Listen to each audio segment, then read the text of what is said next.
Good day, everyone. My name is Olushola Akinrokwo and I welcome you to my YouTube channel.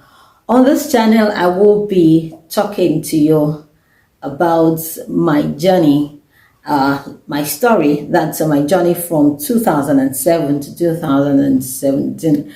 I'm sure so many people will be wondering and thinking, what journey are we talking about? Is it journey from Lagos to Abeokuta? No, oh, no. It's my journey in life, and it's a marital issue.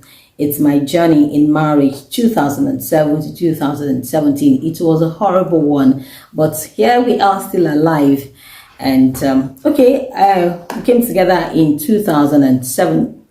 We got married then, and when we got married, he was unemployed and I was working. So I thought that, well, it would be nice for us to do things together. So initially what we planned was it should start a piggery, at least have somewhere to go. We know that that would not end something immediately, but at least, for a man to just leave the house in the morning, have somewhere to go and feel like, oh, I've done something today, something productive today, and also return home. So that was our plan. And we got a piece of land, to start that, and we started working on it. But then there was a particular time something happened and I felt for him. What happened was that my neighbor came to ask for money that we were meant to contribute in the compound that time. So I was not around. And when they asked him, he couldn't drop any money because he had no money on him. So that time I felt for him and I felt that, okay, let me drop my ATM. So anytime, ATM card, so anytime there is need for urgent, spendings like that, you'll be able to man up, and at least, even if you don't have the cash with you right there, you'll be able to say, just give me 30 minutes, I'll be back right now, and I'll settle your, thereabout. At least when you know that you have access to money, the way you will respond when the issue of money arises will be different from when you are penniless, and, So I thought that, let me just drop the ATM card. I gave him the pin and everything. And trust me, that was the first mistake I made. A mistake of a lifetime. They call it lifetime because I'm off it right now and I'm good. And there was this day, that time I was earning 29,000 plus, almost 30,000 naira. There was this day that I told you that my ATM was just there for all of us to access. So this day I went to work. I think I had about 7,000 plus or 9,000 plus. I can't remember in my account that day. And I returned home. I saw a lot of 5,400. And I asked him what happened. He said he met an old friend at the park, that he just went out to see some friends. I met an old friend at the park, and that one had issues with his tire and he was traveling. Listen, my people. He said he was traveling and he needed to change his tire. So when he checked his spare tire, it wasn't good enough, at least to embark on a journey. So he decided to buy him a tire. My brothers and sisters, I was mad. I was pissed. So at that point, I was like, why would you do this? How? Why would you do this? You understand? It was not like we had so much in the account that day. Why would you, I think we had about 7,000 naira and we took 5,400 to buy tire. What if we need the 5,400 right now? You understand? And how was I even sure that he actually bought tire for a friend? And he said, why am I complaining and all that the guy would return the money, that he will pay us back. I pay us back when? How? Who is this guy that I don't even know? You understand? Were you the only friend there? But even you were the only friend there, what would you be doing big boy on top somebody's, account? I was pissed that day. I returned from work. It was when I returned from work that the issue started. This very day, we had issues with our pumping machine. So we had plumbers, working on the machine that day, and the tank was directly behind our window. So these plumbers were listening to everything. So when he started this beating, and I was pregnant that time, I think maybe 2 to 3 months pregnant. I was pregnant with our first girl then. I felt peace. What if I needed, medical, what if I had medical issues and things like that?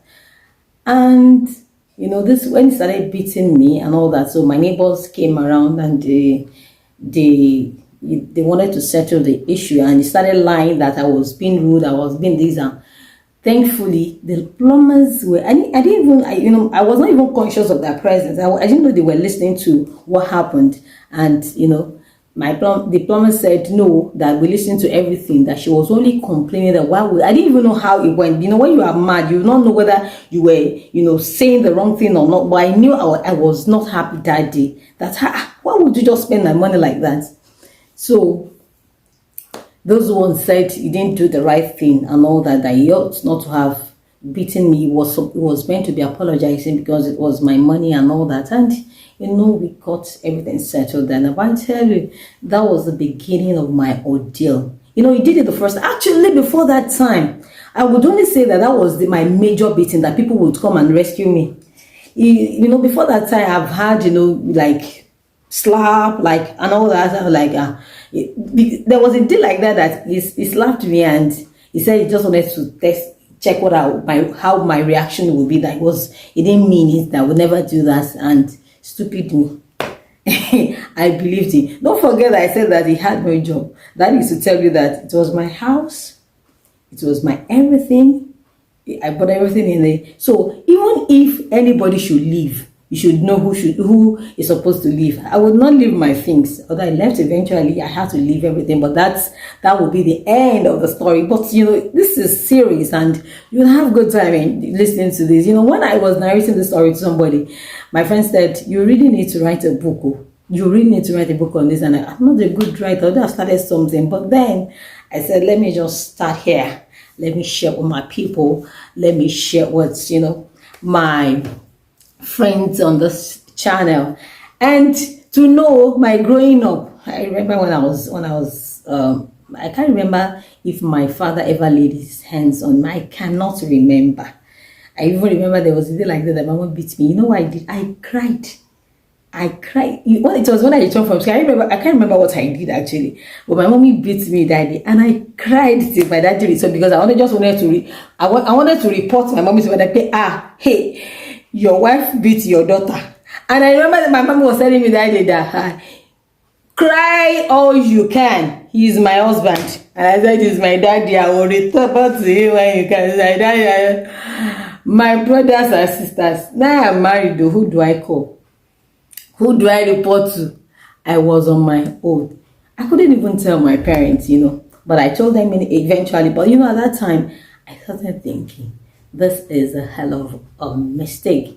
You would have good time, with me on this channel, because we are going to gist. And, when listening to this, if you also have your stories that you feel that you can share, you can also, send me DM, telling your stories and also. But most importantly, please subscribe to this YouTube channel. I beg you, subscribe. You're going to hear this is just Genesis. This is how it all started.